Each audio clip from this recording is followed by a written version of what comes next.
Kumusta? Ikaw, ang iyong channel, simula nung mag-umpisa ang inyong love team ni Medi. Malaki din syempre ang naitulong ng pagiging love team namin ni Medit. Salamat kay Kalinga Prab.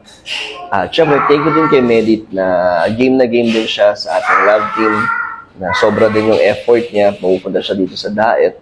At pag kami naman yung pupunta sa Naga, ay nagbibigay din siya ng oras sa atin. Kaya salamat, na-appreciate ko yung effort ni Medit.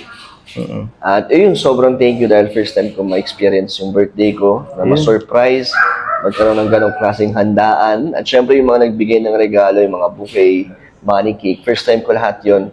Sobrang salamat po na nabigyan niyo ako at yung naalala niyo po ang aking birthday, naramdaman ko po yung pagmamahal at suporta niyo sa akin.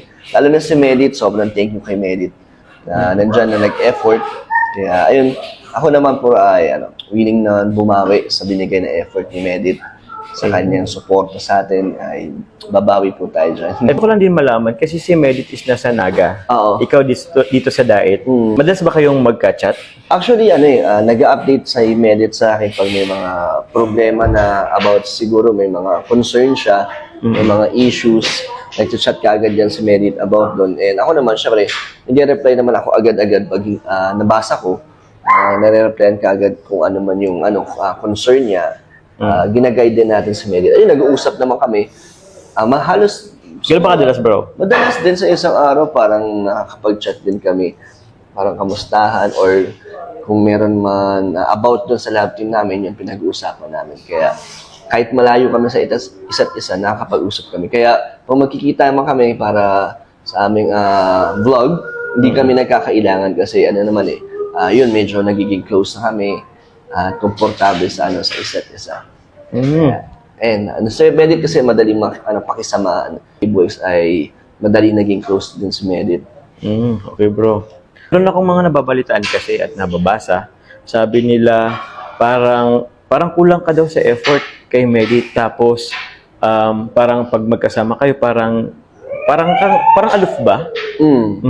Tapos, meron din nakapansin na nung birthday mo, mag-isa lang siyang kumakain, hindi mo kasama. Anong masasabi mo doon, Kalingap Dan? Ako kasi parang on and off cam, pinapakita ko yung ako talaga. Hindi ko ginagawa yung parang iba yung character ko sa vlog, tapos sa off cam magkaiba. Parang parang nina-natural ko lang yung kilos ko. So pag ayun nga sa mga nakakapansin na parang iwas or hindi ko masyadong pinapansin si Medit, hindi naman po ibig sabihin na wala akong pakialam.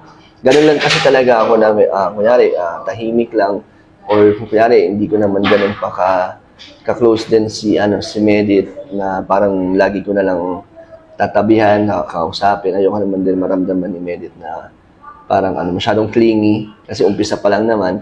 Ayoko maging uncomfortable sa akin si Medit na makaramdam siya na mailang siya or baka mainis.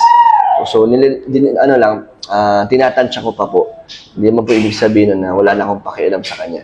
Pang iwas, parang ayun nga, pinapakiramdaman ko lang din si Med. Pero pag nakita ko naman time na nag-iisa lang siya, nilalapitan ko naman, kinakausap ko naman. Nagkukwentuhan naman kami niya ni Medit.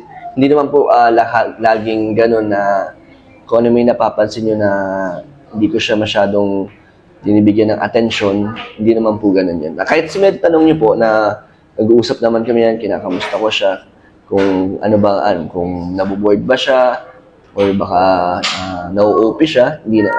So, hindi naman hinahayaan po na mangyari yun. Lalo na pag nandito si Medit sa Daet, na malayo siya sa pamilya niya, kaya hindi natin hinahayaan na maramdaman ni Medit na out of place siya or hindi siya belong sa atin K-Boys. Ini-entertain mo din siya? Oo naman, ini-entertain ko si Medit. Ganun din si Medit sa atin. Lalo na pag nasa Naga, sobrang mararamdaman mo na welcome tayo doon.